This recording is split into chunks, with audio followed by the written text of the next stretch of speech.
Welcome back. We are now at Warlock. This is the Lightforge tier list valuation stream where we value the game before it hits, so you have all the up-to-date numbers and you can dominate the arena once you get yourself in there. We are now at Warlock, also known as the best class. They certainly got some good cards, huh? It's the best class. It's going to be the best class. It may not be the best class. Hunters have a inside track. Paladins are going to be very good too. But this is going to be a good candidate for it. It's certainly getting the most boosted. So let's start. So again, another thing very important about this is that commons are seen 2.5 times more than rares. That's going to matter a lot because the power level is going to be huge in Warlock, but it's all going to be loaded not in commons. So let's get through these not terribly great common cards first. Sinister Deal, 128. 1 mana, discover a lackey. Good? Yeah, it's 128. That's pretty damn good. That's about it. Well, so apparently, let me see. I remember that I saw that, what was it? Sinister Deal is either in the bottom of the first bucket or the top of the second bucket. All right. So you're probably not going to want to take it too often, but still, you know, it's not wrong in the top of the second bucket. 128 seems okay, arguable. Okay-ish. Yeah. All right, fine. I don't know. There's not much to say about it. You know what lackeys do. Yeah. 1 mana, discover a lackey. Like, finding a card usually takes 1 mana, and lackeys have an extra mana built into them. So it's like 1 mana, discover a card, and have a coin that you can't use to ramp. Like, it's good. Yep. All right, next, 114, and this is Egg Napper level. 3 mana, 4/5. Nephroset Thrasher. Whenever this attacks, deal 3 damage to your hero. That's a lot of damage to your hero, but you get to control it. Yeah, it's good because you can also just not attack with it, right? Or don't attack with it yet, and then just use it whenever you need to gain a little bit more information. This is just pretty good. Mm-hmm. It's also just well statted. Cool. Good card. Definitely don't shy away from picking it. I know some people are scared of dealing repeated damage to yourself. And you know, maybe think twice about attacking the opponent's face with this, because you're a Warlock. Your face is usually worth more than your opponent. Even like 4 damage to your opponent, 3 damage to you is probably not a good trade unless you're like super aggressive. But yeah. All right. Evil Recruiter. 3 mana, 3/3. Battlecry. Destroy a friendly lackey to summon a 5/5 demon. There is now only 1 lackey generator that Warlocks have access to. It is a Sinister Deal. Unless you are taking Sinister Deal, Evil Recruiter is not going to do anything. It will just be a 3 mana, 3/3. Yep. That's basically it. When it hits, and it will hit on you, because you're probably not drafting Sinister Deal in that bucket a lot because it's like a fair bucket for it. Yeah. So other people are going to draft Sinister Deal. Other people are going to draft Evil Recruiter, and they're going to get that 3 mana or 4 mana split 8/8 with an additional like lackey effect, and you're going to hate the arena. Yep. But for you, this is going to be a 3 mana 3/3. So it is at 89, but I would probably pick it way lower than that if you don't have the Sinister Deal already. Because it's just, you know, because you're bringing in draft RNG onto yourself by picking this before the Sinister Deal. Yep. Okay, so that's it for the commons. It's not too exciting. Sinister Deal's pretty good, but nothing too exciting. Just wait. We're getting there. All right, we got there. That was pretty quick. All right. Let's do this. Okay, there is a card, and no, we're not doing it. I don't want to talk about it yet. Let's go from the bottom. Expired Merchant. I don't want to acknowledge it. It's just okay. Expired Merchant, 116. Okay. It's a 2 mana, 2/1. Battlecry. Discard your highest cost card. Death Rattle. Add 2 copies of it to your hand. So you're basically copying your highest cost card for a 2 mana, 2/1. So it's like a better Loot Hoarder, or maybe a worse Loot Hoarder if you need to curve out, right? Depending. But Loot Hoarders are pretty good. Expired Merchants are pretty good. Yeah. It's All right. fine. All right. Not much to analyze there. Next, Not we much to have analyze. 168 points. So before this, just to give you an idea, we do this every time with other stuff. Hellfire is a 166. Shadow Flame is a 156. Demon Bolt's a 157. By the way, anything over 150, I don't think should be in the arena. Shriek is a 157. There's something that's going on with Shriek. It may not be totally correctly valued. But Siphon Soul is a 157. These are all really high for Warlock. But they have a number of these kinds of cards. Just to give you an idea. Imp Bombing beats them all and is a 168. Just flat out adds 10 points to all these things besides Hellfire. What is Imp Bombing? Imp Bombing is a 4-mana assassinate that then shuffles 3 worthless imps into your deck. Worthless imps are 1-mana 1/1s. Not actually terrible. But yeah. So Imp Bombing at a score of 168 is well bucketed within the 4th bucket. Oh, nice.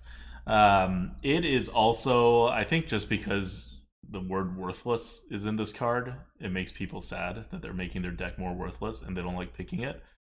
But there's no, like, I mean, it's a real downside, but it's not there that is big a of downside. It's not a nothing downside, Yeah. like discarding cards from your deck, Right. Which we consider like a nothing downside. This is a downside, but at the same time, a cheaper assassinate is pretty good. A cheaper assassinate in a class that really wants to protect its health is really good. Yeah, So, keep in mind Demon Bolt, which is the common destroy things, and that's like what you get to reduce its cost by like having minions on the board or something like silly like that.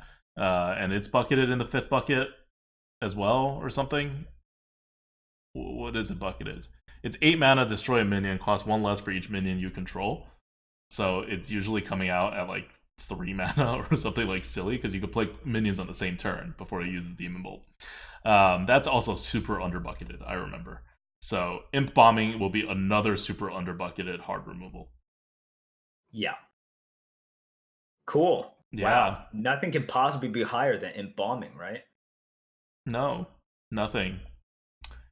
Welcome to the highest rated card that is a non-legendary in the Saviors of Uldum. It beats out Uldum. Saviors of Uldum. It beats out everything by quite a bit. It is 230 points. We got a couple of like 200 pointers in Saviors of Uldum. It's overall like a very high powered set. But this is 230. Can you tell us where it's bucketed, by the way, before we go into what it is? Of course. It is in the 5th bucket. Oh, the 5th bucket. Also known as where the average card score is like a 102, 105 maybe. Yeah, but if you round up, you're right at 230. You're right at 230. This is clearly the correct bucket for this card. It is Plague of Flames. And Plague of Flames is 1 mana. Destroy all your minions. That's it. That's all the card says. We're good. The meta saved. So, okay, look. We're either laughing or we're just WTFing. I will say, there is one thing that can save the meta. And it's not just like aggro hunters, okay? It's not just aggro hunters. Okay, so that what you're saying is going to make more sense. Plague of Flames actually has more text. I'm sorry for misleading everyone here. I'm sure you were all very, very fooled. Plague of Flames says, for each one of your minions that are destroyed, destroy a random enemy minion. Like destroy, not like deal damage to, not like ping, deal 1 damage to it. Just kill it, dead. These could be minions that you can play on the same turn. They can be tokens, they can be eggs, they can be anything. The one redeeming thing about Warlocks getting more premium removals is they did have a decent amount of them before. And we have had metas in which Warlocks had to really pick which removals they wanted, because if they just drafted normally, if they just drafted off a tier list, they would have too much removals. Way too much, actually. Because here's the thing. If you just underbucket a couple of things, that's huge value. If you underbucket all removals, suddenly you have too much of a good thing. And that actually is a problem when too much of that good thing doesn't actually let you kill your opponents, but can only react.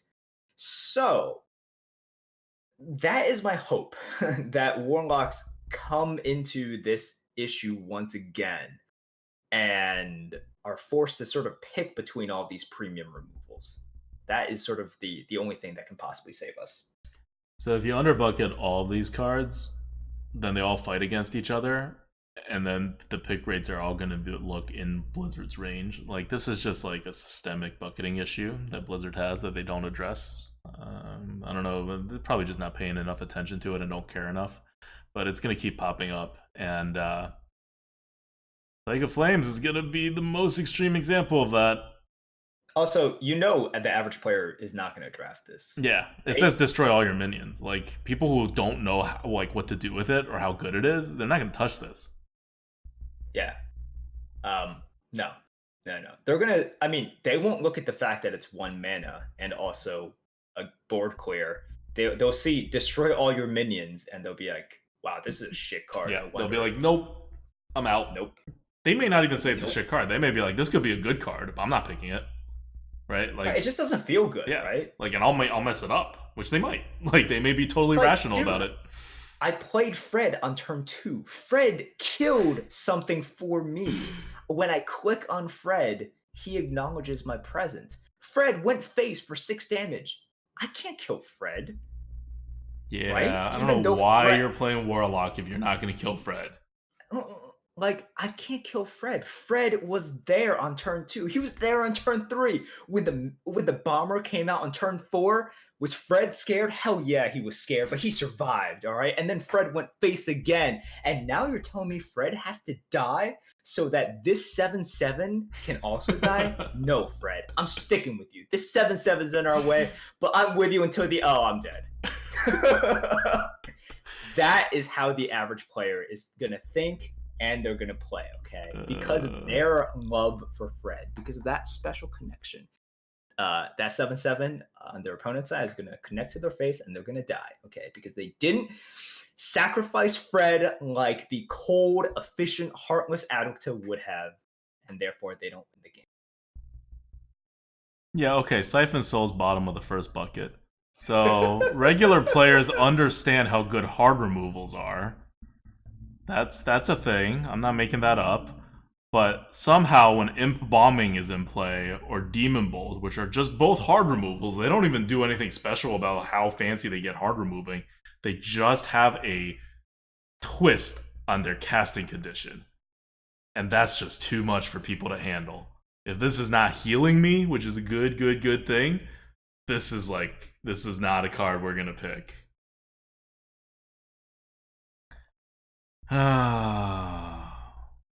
So, by the way, when we say this is the average player or the casual player, we don't mean all of you, We just mean, like, enough of you. Enough of you to move the statistical needle. So, all right, guys in the chat right now, look to your left, look to your right. You guys are all Freds, okay? Wow. You guys are all sticking with the Freds, wow. Okay? None of you guys are going to be the Plague of Flames, okay? If you are watching this right now, this late at night, okay, you obviously do not have the mental fortitude and capacity to sacrifice your minions for 1 mana and win the game. See, okay? I was about to say, I thought they were our friends and that we would never sacrifice them into a Plague of Flames. I would sacrifice you guys in a second to kill off that War Golem. That War Golem needs to die, all right? And a War Golem too, guys. That's all Merps thinks you're worth. A War Golem, a like 77 worth card. Yep.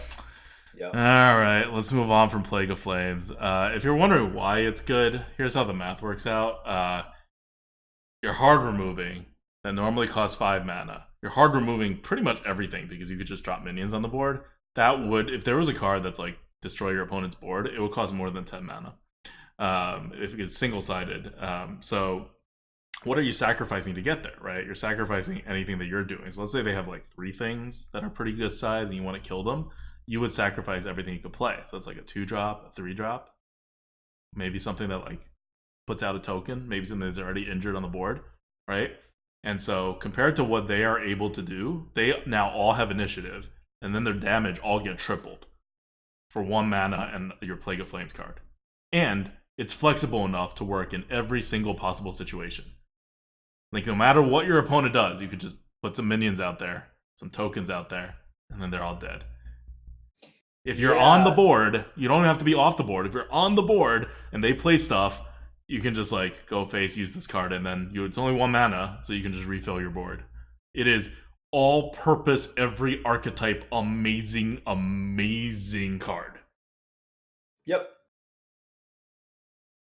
That's basically it. Mm-hmm. All right, cool. All right, let's move on. Let's move on to epics. Epics aren't going to be good, right? They got so many good rares. They won't get good epics. So remember those other 200 rated cards we were talking about that Saviors has? They won't give another one to Warlock, will they? No, of course not. Of course not. Definitely not. Disease Vulture, 4 mana, 3/5, beast. So kind of on curve.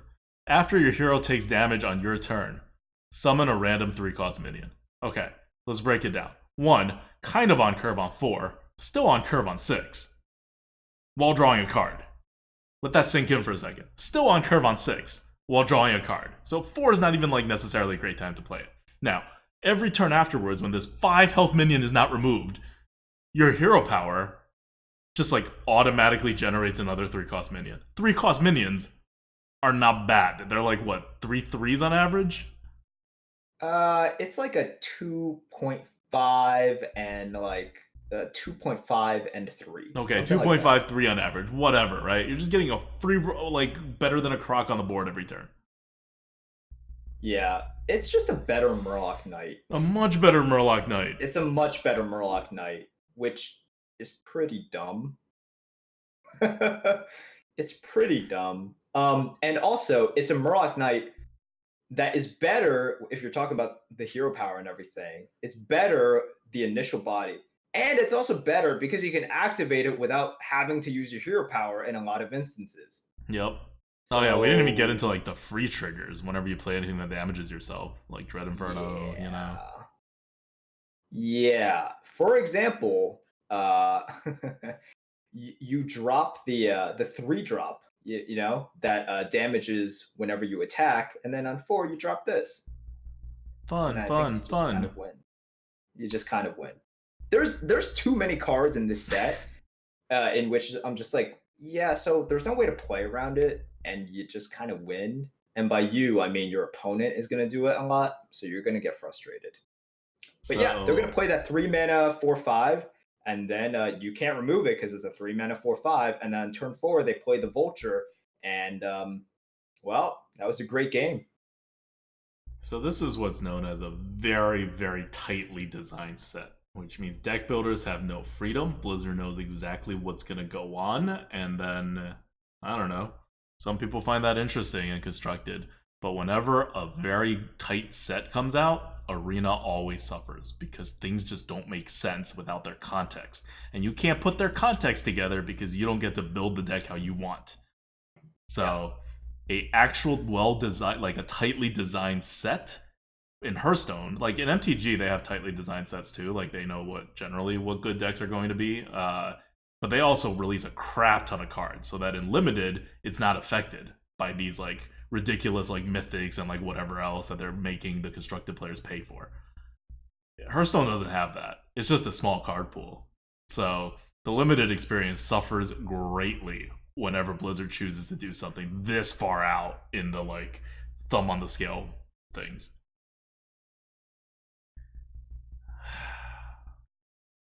All right. Disease Vulture. That's it. There's no other really good card. Rift Cleaver is our final card. It's 137 points, which is nothing really compared to 230 and 200. 137 is like a terrible card. I think we need to bring people back a little bit because jokes aside, remember where we are. We're like everything has been lowered. So 137 is still really ridiculous. 137 is like super premium. It's still super premium. 137 is like Scribe. Just to give you an idea of where cards will be. A small idea. Anyways. Okay. Rift Cleaver is a 6 mana, 7/5 demon battle cry. Destroy a minion. Your hero takes damage equal to its health. So it's a more or Pretty less good. on curve 6 drop that also hard removes, but you take a crap ton of damage. Yeah, and that's the only thing holding it back, really. Yep. Health matters, and as you kind of see from this set, there's actually a lot of things now that sort of incentivize you to damage yourself. But when you stack so many of them, like the next one, no matter how good it is, it gets a little bit dangerous, right? Mm-hmm. So, for example, we have Vulgar Homunculus coming back in. If you guys don't remember that, that's a 2 mana, 2/4 taunt demon, and you battle cry, deal 2 damage to your hero. Okay, cool. I'll just take one of those, right? And then I'll take a Disease Vulture. All right, well, I'll take some damage there. That 3-drop that takes that basically damages me for 3 every time I attack. Okay, a couple of those as well. And suddenly, you have this Damn Rift it, Merps, Cleaver. talk about the Kobold Librarian too. Oh, Kobold Librarian. Oh my gosh. 1 Jesus. mana, 2/1, draw a card, deal 2 damage to your Yeah. hero. Just lots of ways to deal damage to your hero in this meta. This is something I didn't recognize. Like, I looked at Rift Cleaver. I was like, wait, why is this not higher? And then I looked at everything else. I'm like, oh god, that totally makes sense. Yeah. This is the top off for everything that damages you, and it really gets dangerous. Chidling You have Tumbler, discover a spell, deal damage to your hero equal to its cost. I know. So many. So the power is there, but man, like you just reach a point in which if you draft all of these things that you want to draft, you can't play all of them. Okay, So. is Possessed Lackey a lackey? I mean, no, For but purposes of Evil Recruiter? oh my god, that's hilarious. That's so hilarious. I mean, it's like no, but it's funny that Okay. it has. Just saying, you could kill the 2/2, it That's recruits a demon, and then hilarious. you get an extra 5/5. It's a pretty good combo. Oh god, that's hilarious. Oh Alright. man. Alright, let's move on to the legendaries. Bottom line, Warlock is getting ridiculous. Like, super ridiculous. And the bucketing's all, like, crazy and stuff, too. Like, these are all... What are the epics? What's Disease Vulture bucketed at? Please tell me first bucket. We don't know. We don't know Rift Cleaver? They're epics, you may not know. We don't know. Okay. So fine. I mean, I'm sure they're going to be bucketed in I'm weird sure things. they're going to be bucketed. Because people just don't like hurting themselves, right? Bucket. People don't like hurting themselves. They really don't. And then they play Warlock. I just don't understand it. Right? It's like, dude, the benefit is hurting yourself for profit. Like, so do it. All right, Dark Pharaoh Tikan is our legendary card for Warlock. 5 mana, 4/4. Battle cry for the rest of the game. Your lackeys are 4/4s. There are no lackeys. This is a 70. It's a 5 mana, 4/4 with an incidental ability that does not matter. Yep. Cool. All right, we're done with Warlocks. So, once again, some pretty good cards. Pretty good. 2 cards above 200. Yeah. And remember, these are all misbucketed. And also remember, regular players are probably going to suck with a lot of these cards because it's actually kind of like, it takes some brain power to construct a deck that functions with all these things that damage you and all these things that were board clears because you get too many board clears at good value. And then you got to play it well because you have to keep managing your life, your opponent's life, blah, blah, blah. There's combos and blah. Anyway, well, the point being is that I think Warlock is a good candidate to be like just the top class in the meta going forward. Because this is not something that the average player is going to do well on, and they're going to keep like misdrafting basically to keep the good cards at a low value for good players in the bucketing system. And so I think that's Warlock here is currently rated middle of the road in the meta before Saviors. I think after Saviors they're going to be number 1 for good players. I see. Well, so much of it depends on the micro adjust. Yeah, but they're not going to be micro adjusted down because I don't think they're going to be that good, like as good for average players. All right. Well, that's good to know. All right. That's it for the Warlock analysis. You got any shout outs to give? Whew. All right. Let's give some more shout outs to the Patreons Thanks for giving us money, guys. We like money. Give us more money. 4P, Afro Ninja TB, Brand New, Cheng Yin, Joshua C, Kirby 5 Life, Eric L, RV Night Train are some of our top Patreons. Thank you guys so much. Thank you to Twitch chat and the people that are crazy enough to actually come here and watch us or accidentally click on the stream and nice enough not to leave. Appreciate you guys. Yeah, also appreciate all the streamers showing up tonight. We had Collins before, Dreads, Tex, probably Sunglitters. I saw Keludar's here. There's a bunch more people that I'm sure I missed, but thank you guys for watching and supporting this. All right.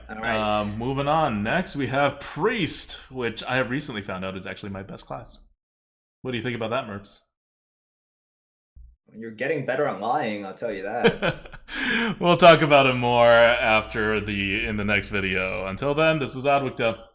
This is Merps. See ya.